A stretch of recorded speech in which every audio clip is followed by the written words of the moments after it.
the historic Daydream Mine. So it's on the way between Broken Hill and Silverton, so it's about halfway along. It's actually more than halfway along. It's fantastic though. You kind of drive in, you've got to book in. They do 2 tours a day in the morning, and they explain the setup of how the mine was originally set up. It was actually a town around the Daydream historic mine originally, and they take you down the mine and show you the conditions that those poor miners worked in back in the day, and it was quite incredible and quite amazing. And at the end of the tour, you get a scone and a cup of tea, scone with cream and jam.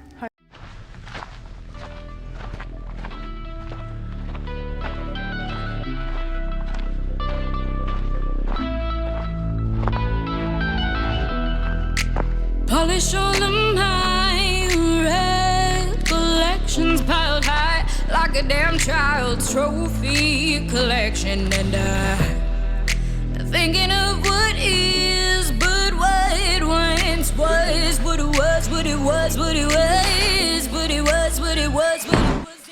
And just 90 altogether. You want to do card, cash? Yep, just 90 altogether, thanks. That was hard to earn, darling. I mean, don't throw it away. I'm sure you'll pick it up, but... Yeah, the sweeper will. The sweeper will. Did you need to make a coffee or tea? But I'm petting your silver gold. I'm always trying to make something new from old. Entry into the mine is via steps and sloping tunnels. You'll visit the first, second and third levels. You'll travel to the bottom of the old number 3 vertical haulage shaft.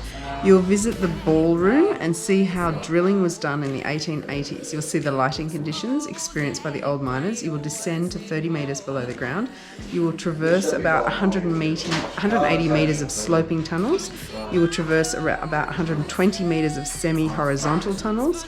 You will travel approximately 40 steps. You'll see how waste rock was stored underground and used to fill voids and support the mine openings. You'll see how timber supports are used to keep the mine supported and safe. The old first mine lift when you come in the early 1880s. We'll have a look at that, show you the vintage around that, and then we'll go to the top of the hill up here with this machinery up here.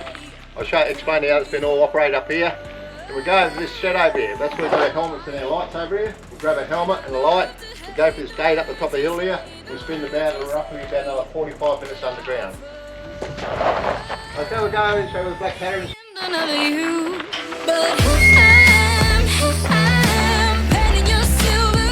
Back corner over here. That's where the miner will store his black powder and his fuses. He goes underground, he does all the drilling. He drills the holes out. When it's time to charge the holes up with the black powder, he can't pick up his black powder, what he needs, the fuses, what he needs. Go back underground, charge all the holes up, they're ready to do a blast up a 12-hour shift underground. That's only storage in there, keep the powder in there cooler in the summer months and drier in the winter months. It's only a small room, it goes in 12 foot long, 5 foot across and 5 foot high. And Bob Pittaway, his last owned this mine. It's when his great-grandparents came to live out here in the early 1880s. They lived in that room before they built a house and township down here. That's where they first lived. When they lived in there, there's no black powder there, of course. The mine was discovered in 1881 by a prospector here. His name is Joseph Mitch. And he's proximate through these hills. In the early years, these hills out here were full of mulga trees. The middle of summer it was in December. And he decided to lay from his mulga tree and he fell asleep for around about half hour. Then when he awoken, on the side of the hill where the stone is now, you can see a black dark iron ore seam come to the ground, the sun shining on it. So we'll walk the ore seam with his pick, he dug it around it. There's a lot of chlorides in there, a bit of galena in it, a bit of silver in as well. So look at the pretty proper pieces over here I've got hidden over here somewhere. You'll see there they are. That's the type of rock will be drilled and blast out your ground. That's in your black dark iron ore seam what you're taking out of the ground. That's what it looks like. You don't feel the weight of it? Yeah, I'll pass them around. You have some idea what it looks like. That's got all your minerals in it. That's got your silver in it, the lead in it, the zinc in it. That's what it's all. That's how it's taken out. They take it over there, they crush it all up with a hammer crusher, and they'll break that rock down like a gravel-sized stone. Once they break a gravel-sized stone, they put in the furnace over there. The furnace has to be 1,000 degrees Celsius, and they start melting the rock down. As they melt the rock down, they extract the lead and the silver out of it. Lead being heavy, that's got a bottom of your flotation, and the silver will be floated off. That's to separate the two components, lead and silver. And And then it was taken over to England and Germany, brought the oil from. And when they went over to Germany in them days had better refineries over there. They could refine this down again. And they got the zinc out of this as well, and other basic metals out. But up here they were after two components with lead and silver. That's all they're after.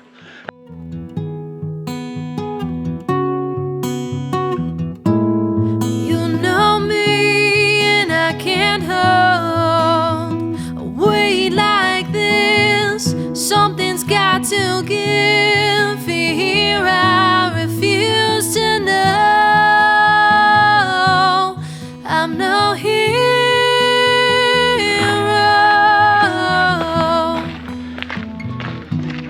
I'm no hero. First one, I take you go inside and have a look if you want to have a look inside that cut.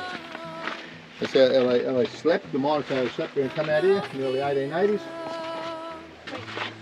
I'm not going to sleep in there. And my miners come out here, he puts his wheelbarrow, 400 tops at work. When it's mine site, they don't have accommodation for him. Come out here, the mine company does find accommodation. Not much drill and till, but housing. Got plenty of stone laying around though. So a bit of a stone foundation around the house like this. They put a bit of mulga over top like roof rafters. Then they put a bit of canvas over it or a bit of hessian on it. And these are only old hessian bags, old ore bags. They split them open, sew them together. Then they put the whitewash over it. That whitewash is a lime, and that stops if it rains, it stops it leaking as well. Not much people of mine have slept when they're sleeping out here. When the I refuse to know. I'm no hero.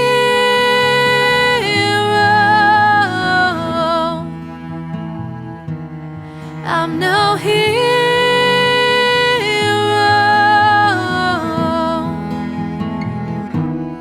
I'm no hero.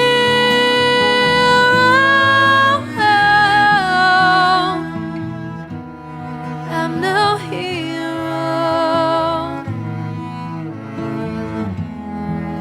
Out for this big step here. Heard the shot a rocket to the moon, but it ran out of fuel.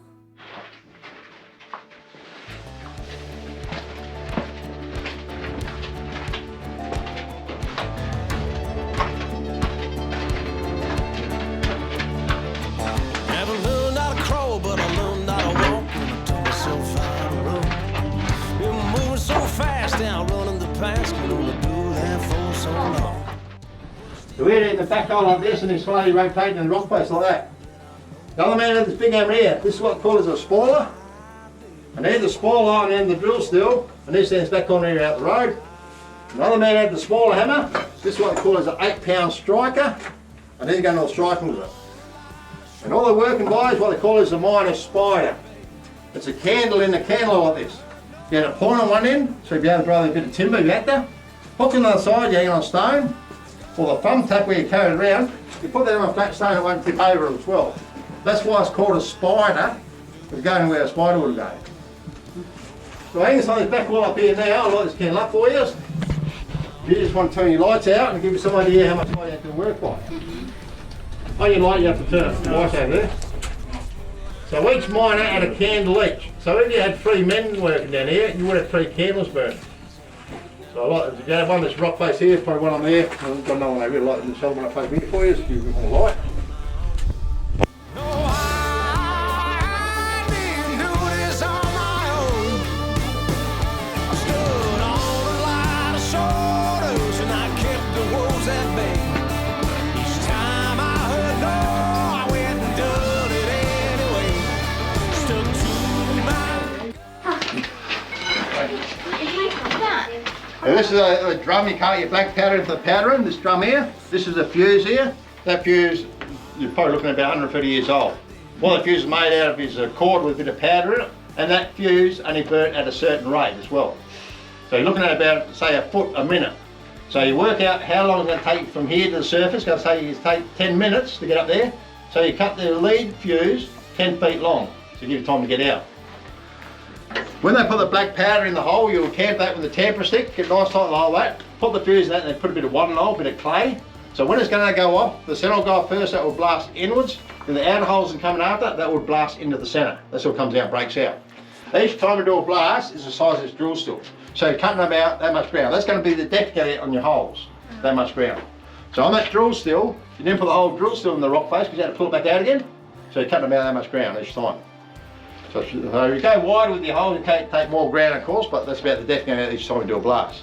So it's pretty slow progress it was to do the drill and blast down here. And when the dirt's here on the ground down here, instead of carting out here, putting the rail carts, there's a hole just here. They'll shovel it down that hole, down the bottom there'll be some way of getting it out. Take it out to the rail carts down there, put the rail carts in, take it out, the haulage out and hold straight the vertical shafts or your decline shafts. That way you're not double handling the dirt to get rid of it, only handle it once to get rid of it. There's no lunch if you're lunching either. The mine's working 12 hours underground, so know his hands are all black, know to wash your hands. So all he's done is pull up a stone, age left that stone, ingesting all the dirt that's on his hands. That wasn't very healthy for him, ingesting all that dirt. That's why they've been that Cornish pasty, must be a big pasty with a big crust on it. They say that's made for the Cornish miners. They ate that pasty and they threw the crust away. Any rats underground will eat that crust. Like a hammer for them to hang on to. Well, the idea of the Cornish pasty. Have we got any questions, have we?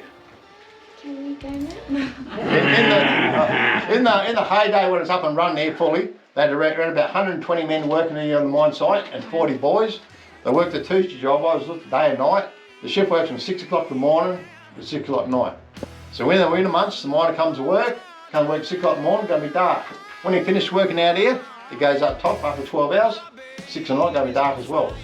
So not see no daylight till Sunday. The Sunday was a day off, and that was a rotating shift day as well. So one week on the day shift run, next week on the night shift run, vice versa. So pretty hard life, didn't they? The early miners out here, how they worked it. What about the horses? Did they have a shortened lifespan too? Yeah, they're mainly in the broken mines, the horses. Okay. And they imagine a horse walking along the rails, kicking the dust off the rails. The dust come up, he's inhaling that dust as well. And bad eyesight too, because he's working in the dark all the time, working down there. Yeah. So they're pretty bad eyesight. Everyone going right? Everyone need a rest today? Going good? How you going down the bottom there, right? Yeah, cool. Do you need a rest or are you going right? No, I'm going all right. Okay, so head towards the top then. Watch it first, then we'll get your feet. First up there.